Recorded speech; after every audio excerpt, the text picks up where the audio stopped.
Olá, eu sou o Eduardo Moreira, eu tenho um canal do YouTube, é muito fácil, é Eduardo Moreira. Mas eu queria convidar você para assistir esse vídeo aqui no 247. E é claro, se inscreva lá no meu canal e aqui também no 247. Olá, bom dia, bem-vindo a mais um vídeo, bem-vindo ao nosso canal, você que está acessando pela primeira vez. Se você puder dar um like aqui, isso ajuda nosso canal a ficar mais bem ranqueado, mais pessoas poderem ter acesso às informações que a gente passa aqui. E somos todos embaixadores dessa causa que é libertar pelo conhecimento, né? Num mundo onde as pessoas cada vez repetem mais manchetes que elas leram sem se preocupar em entrar um pouco no estudo dos dados e acabam contribuindo para uma desinformação que faz com que as pessoas sejam cada vez mais facilmente manipuladas, e isso só cumpre o propósito aí de beneficiar meia dúzia de pessoas, né? Eu brinco que somos a barata que protege o inseticida, né? Porque somos pessoas que acabam protegendo aquelas que exploram a gente e fazem da gente instrumento do poder e da riqueza que elas têm. E um dos pontos onde existe uma desinformação em massa é sobre a questão dos direitos trabalhistas, né? Sobre a questão trabalhista de uma forma geral aqui no Brasil, né? Então eu recebo assim uma série de comentários nos meus posts, recebo mensagens nos meus grupos de WhatsApp que são absolutamente absurdas, né? Outro dia eu recebi aliás, de alguns grupos de WhatsApp diferentes, vi postado em vários perfis aí na internet, mostrando o quanto um trabalhador que ganha salário mínimo no Brasil, quanto que o empregador paga para ele e quanto que ele recebe de verdade. Aí no que o empregador paga para ele, tinha lá 2.000 e pouco no total, porque somava férias, 13º, FGTS, somava INSS, etc. E aí no quanto ele recebia de verdade, tirava tudo isso e ainda tirava o desconto do INSS que ele tem ali de vale transporte. Aí mostrava, o empregador paga 2.000, ele recebe 1.000. Olha que maluquice! Quem disse que o empregado não recebe férias, não recebe 13º, não recebe FGTS, não recebe tudo isso? Então as pessoas querendo acabar com isso como se não fosse pro empregado, mas vai tudo pro empregado, e todo mundo repostando isso, mandando um pro outro, sem pensar no que estava mandando. Aí ele ainda poderia dizer, mas tem aqui o INSS.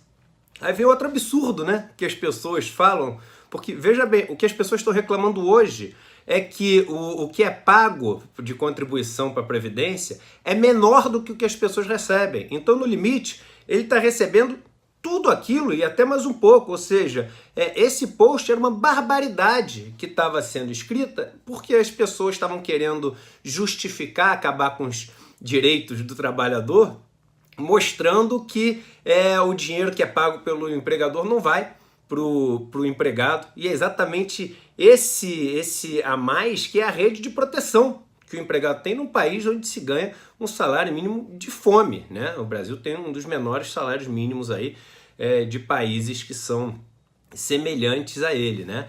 E aí também você pode ir no limite, que é o que eu falo também, que tem muita gente falando assim, não, tem que diminuir os direitos trabalhistas para aumentar a empregabilidade. Isso é outro absurdo enorme, né? No limite, daqui a pouco vai chegar a discussão que é o seguinte, não, se você acabar com os direitos trabalhistas, acabar com o salário, aí não tem desemprego, né? A gente voltou para a época da escravidão e não percebeu, né? Porque é o seguinte, não tem salário, não tem direito trabalhista, não tem nada, mas está todo mundo empregado. Poxa, que país bacana, né? Temos 0 de taxa de desemprego. Parece brincadeira, mas a gente vai indo devagarzinho, tipo sapo na panela, que você vai esquentando, esquentando, esquentando, ele não percebe e morre. E um argumento contrário a isso de baixar os direitos trabalhistas é olhar o caso contrário que a gente teve no Brasil, né? Quando a gente instituiu novos direitos, aliás, é um absurdo, até vergonha falar, em 2015, né? Teve uma emenda à Constituição que instituiu direitos para os empregados domésticos, como o direito a descansar, a intervalo de trabalho, a receber o FGTS, a coisas do gênero. Ou seja, hoje a gente olha para trás, a gente fala, caramba, mas era escravidão antes, e era meio que isso mesmo. Assim, não tinha nada que regulasse a história. A gente instituiu em 2015 e teve muita gente que foi contra, dizendo o seguinte: isso vai ter um desemprego em massa no Brasil. Teve zero de impacto em desemprego essa história. Zero. E você conseguiu ajudar essa rede de proteção, e até vocês que defendem a déficit da Previdência, etc., até melhorar essa situação, porque você passou a ter essa contribuição também. Então é engraçada essa história das pessoas falarem que vai diminuir o trabalho porque o direito trabalhista vai tornar o negócio mais complicado, não sei o quê. E aí tem todos esses mitos também da justiça trabalhista, né, que as pessoas falam para tentar acabar com a justiça do trabalho no Brasil. Por exemplo, o Brasil concentra 98% de todas as ações trabalhistas do mundo. Mentira! É mentira. O Brasil é o único país do mundo que tem justiça do trabalho. Também é mentira. Pô, dezenas de países têm justiça do trabalho. O Brasil não é sequer o país do mundo que mais tem ações trabalhistas por habitante, que você tem que fazer por habitante. E, curiosamente, países que têm menos ações trabalhistas por habitante, como, por exemplo, França, Alemanha, etc., são países que têm uma legislação trabalhista mais severa do que a do Brasil.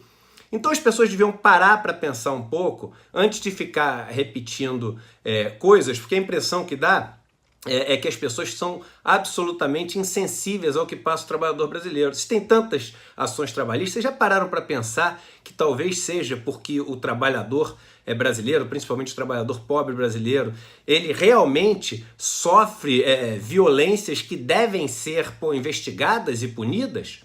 É como você está assistindo um jogo de futebol e o jogo está super violento, né? Aí você tem uma ótima ideia para acabar com a violência do jogo. Não tem mais falta. Pronto, você vai olhar lá no final, aí tem ali as estatísticas do jogo. Número de faltas, 0. Cartão amarelo, 0. Cartão vermelho, 0. Pronto, o jogo não foi violento. É isso a maluquice que estão querendo propor. Então, eu acho que as pessoas deveriam ser um pouco mais empáticas ao que passa o trabalhador brasileiro e, ao invés de pensar em diminuir os direitos do trabalhador brasileiro, pensar o seguinte: do que o trabalhador brasileiro precisa para ter condições melhor de trabalho, para ter condições melhor de poder continuar se aperfeiçoando, estudando, aprendendo novos ofícios, que é isso que aumenta a produtividade de um país. E aí sim o Brasil tem uma das piores produtividades do mundo por causa das condições que tem o nosso trabalhador. Porque vontade não falta para ele. Os governantes que falam que o que falta no Brasil é trabalho deviam visitar um pouco a periferia, deviam visitar um pouco as áreas pobres do Brasil para ver o que verdadeiramente é trabalho. Não é aquilo que eles fazem sentado no ar-condicionado, não. Um abraço e um bom dia para vocês.